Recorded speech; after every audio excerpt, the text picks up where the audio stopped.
Hello and welcome to an episode of Development Through Sport Throughout the Ages. I'm your host, David, and I'll be asking the questions.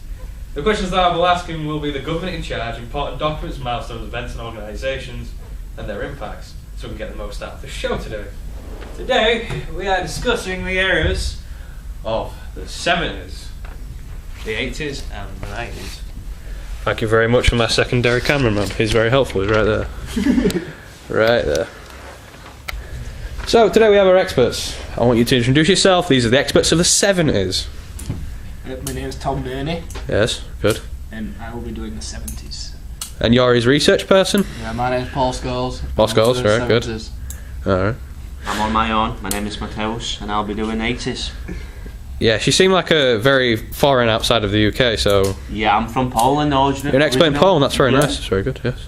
I'm John Cena. Hey, John Cena, okay. I didn't know wrestlers had brains, but okay, let's give it a go. Yeah, copy. Okay. And you were? Matt. Okay, very good. This is the panel, those are the experts, and I'm your host. So let's get to it. In the 70s, who was your government of this era? Between 1970 and 74 were Conservatives. Good. From 1974 to 1979, Labour was in charge. And then 1979 all the way to 1990s, Conservatives took power. Run by Thatcher. So, what is your policy of your current government in charge in the 70s?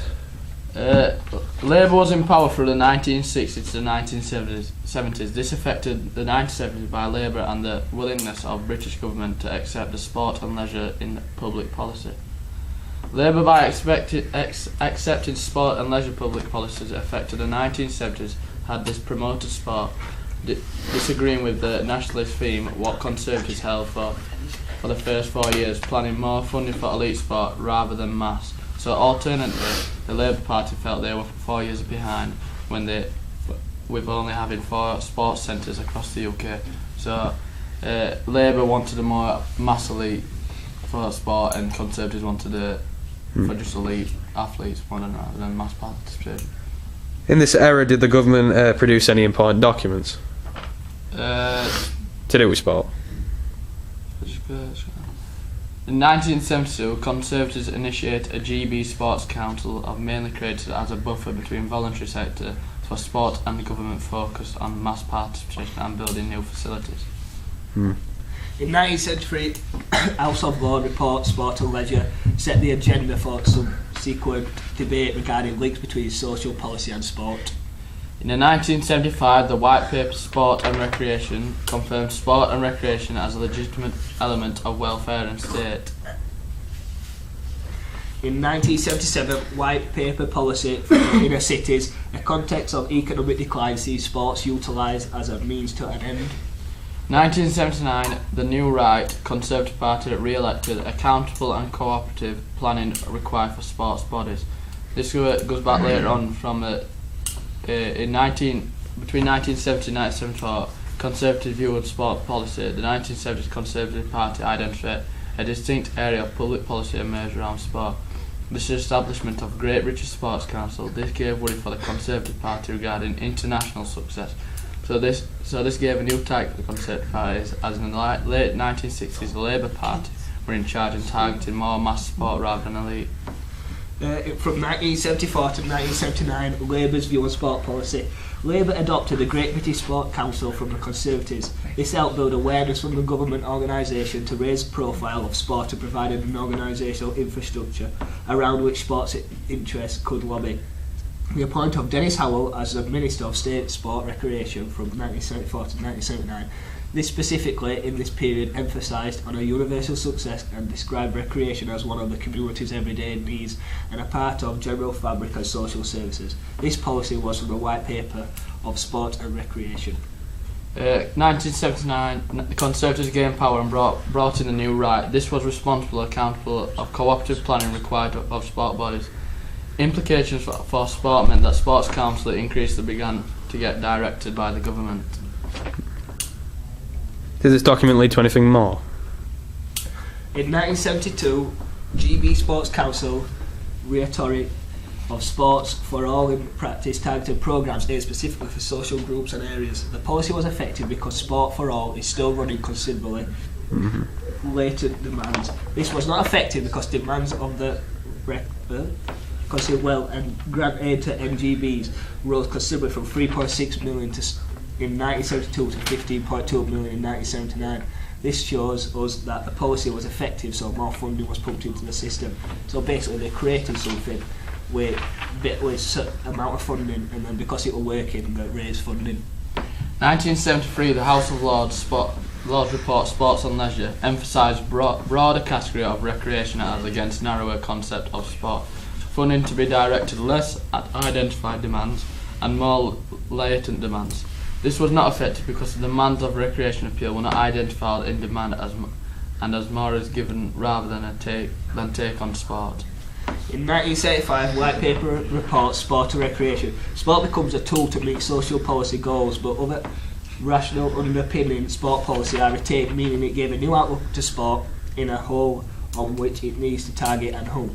Funding increasingly diverted to areas of deprivation. Inner cities, meaning the target was to cut down more antisocial behaviour by giving people with less opportunities a chance to get involved in sport and recreation.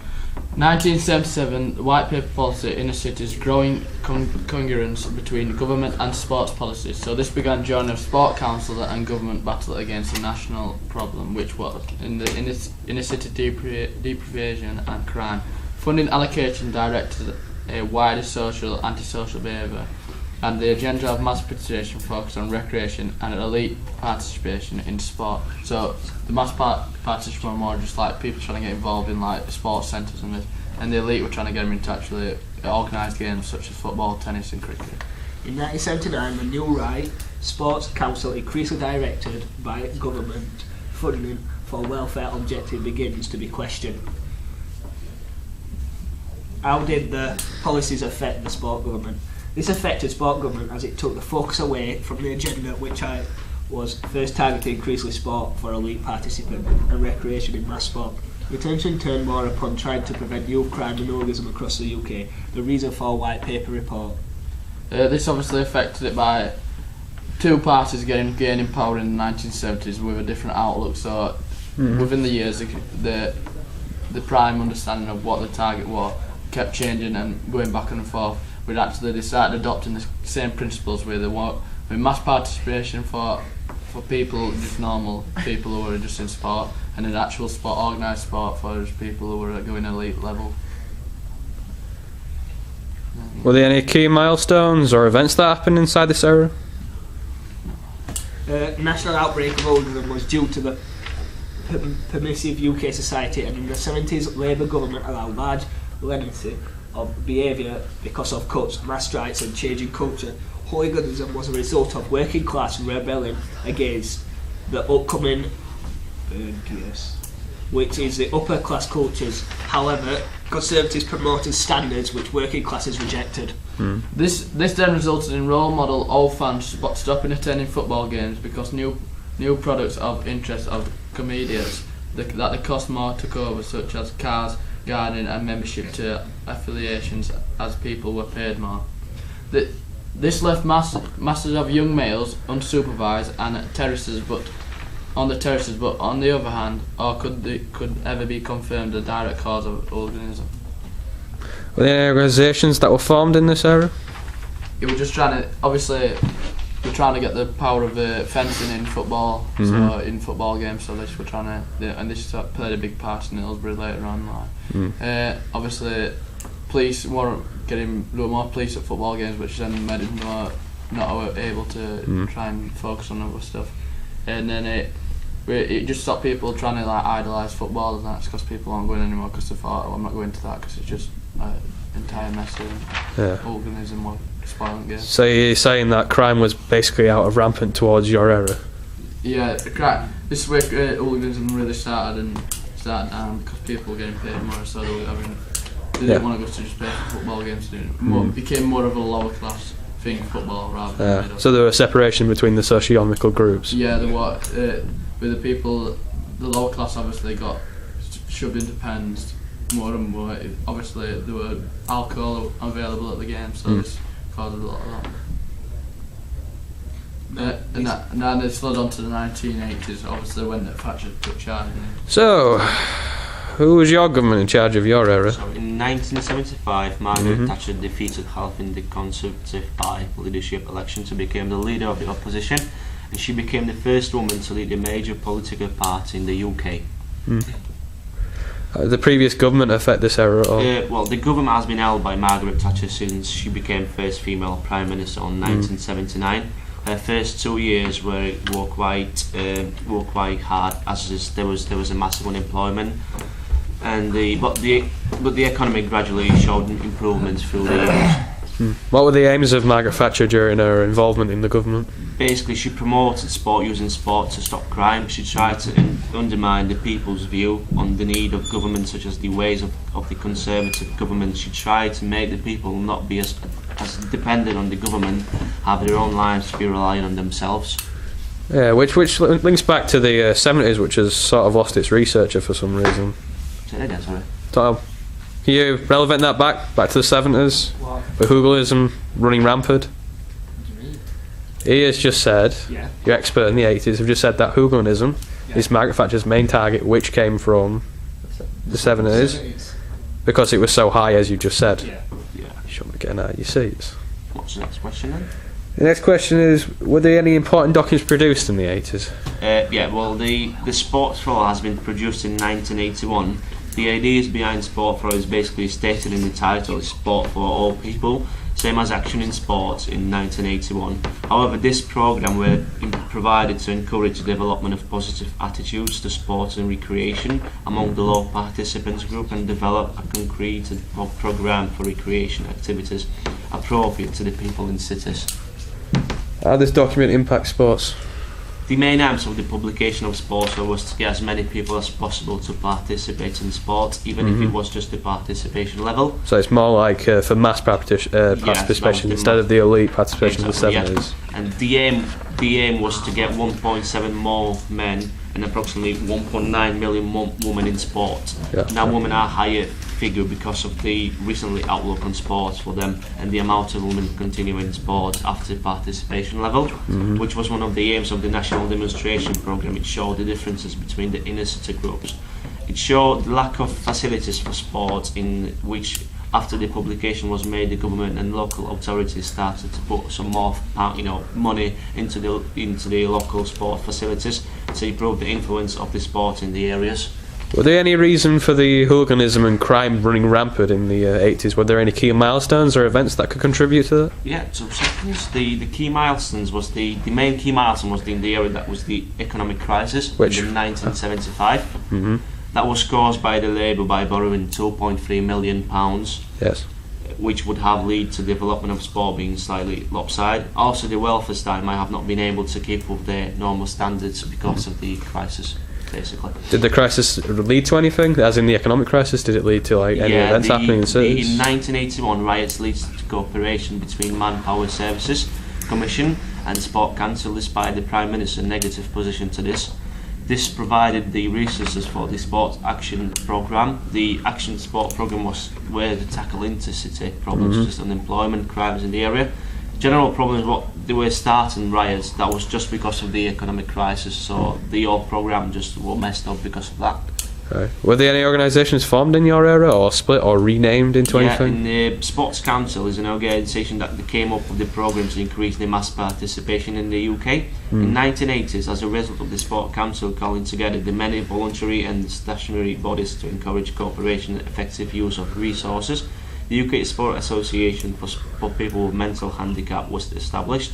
The role of the organisation was to provide or assist the provision of facilities for physical recreation for the benefit of people with learning disability. And basically the aim of those organisations was to encourage people to participate in sport and increase the mass participation in the UK. Also, those organisations showed the lack of opportunities for people to take part in sport. There were lack of facilities for people to attend any sport exercise. When did the Sports for All document actually end? Did it go into any other areas that could connect yours with? Sport for All, you say? Yes. Yeah, that also impacts the 90s years because of the right. facilities made in this on those years. They still exist now, so good. it impacts the sport development as the people can actually go to So the facilities. sports are all for more of a long-term effect instead of a Exactly, yeah, short-term. so- Very good. So I'll go to your colleagues in the 90s since they know Yeah. much more about this, of course. Don't be shy. Who was your government in this era? As Matthias said, in the 80s it was Conservatives through Margaret Thatcher. Mhm. Through the 90s were a large amount. The years were Conservative as well. That was John Major. He were in charge from 1990s to 1997. Then after that, Labour got into government. That was through Tony Blair in 1997. What was the policies of John Major and Tony Blair at the times? Policies in this era didn't have much impact on sports development. They were more to benefit the government. Right. Growth amongst other successes, such as the beginnings of the Northern Ireland peace process by the mid-90s. And the government were responsible for the United Kingdom's exit from the exchange rate mechanism. Event led to a loss of confidence in his government economic policies. So this is how Labour got into power. Yeah. So what is Tony Blair's policy and Labour's policy towards sport? Not a clue. Looks like my researchers are missing some research. I'll fill you in. The Labour's government's policy was to increase mass participation, which was done in the 80s by Margaret Thatcher, surprisingly nearing the end of an era. This is why I'm here and this is why I'm your host. I fill in the blanks. That's what I do. Good man. Were there any documents that were produced in this time? Because I remember what Matthias said in the 80s, that the Sports for All document actually led in or bled into your 90s. Yeah. In 1993, Sports Council were replaced by two new bodies, a United Kingdom Sports Commission and a separate Sports Council that were to sit alongside Wales, Scotland and Northern Ireland as one big sports council. Did you know what those organisations did? They brought in human rights as an individual. So such as Sport for All, which is obviously still going now. It's a movement promoting the Olympic ideal that sport is a human right for individuals, promoting inclusion, so basically getting people involved in sport, giving them equal opportunities. And this had an impact on sports and on the development. The Sports Council were replaced in we've just said that, haven't we? This led to a sequence of sports in the community. The next 10 years published in 1982 were planned to run the 90s from 1993 to 1997. This has set out policies throughout this time, but these fell apart, so the current Sports Council had to produce these annually. So what did the organisation split into and what were they renamed as? As we said, it was United Kingdom Sports Commission. And, What were the organisation's tasked to do? What I've just said about inclusion in sport. Very good. At least you've done your research on this part.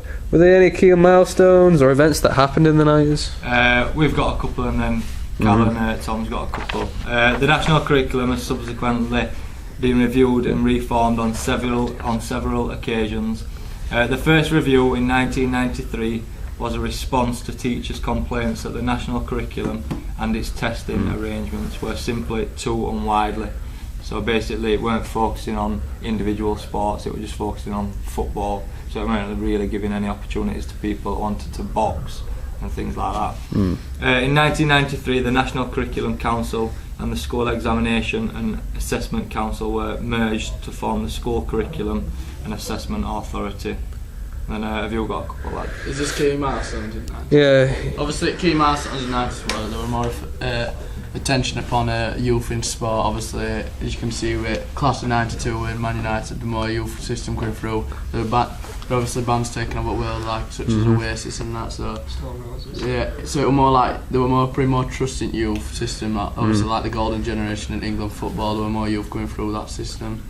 It just put more money into elite sport in the youth thing. This is where academies started to arise rather than schoolboys. So it was aimed more at football rather than a generic sort of idea. Yeah. The aim was more for football. This later showed by the failure of English cricket, English rugby, which then which then led into 2000s more attention to all-round sport. To also fill in the blanks with the 90s, which didn't know what the organisations too did. One of the organisations came to form Sport England, Sport Wales, Sport Scotland and Sport Ireland, which eventually reformed back into the 2000s to know as DCMS, which is the Department of Culture and Media and Sport. So it's a very, very good. These are very well. I liked the detail of the 90s, even though they had a few gaps in the era, which is okay. There wasn't really that much to learn about in the 90s.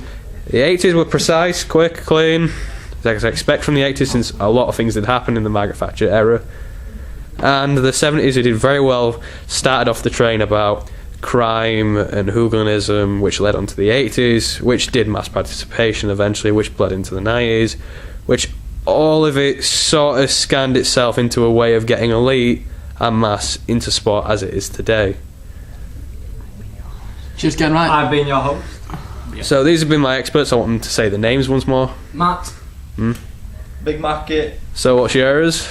The 90s. 90s. Thank you very much. Else? The 80s. Yes, right. James Kendrick Lamar. That's great to know. I happen to notice that your name has changed throughout this interview. I think we might need to get the police to. Carl Ronson. Ah, good.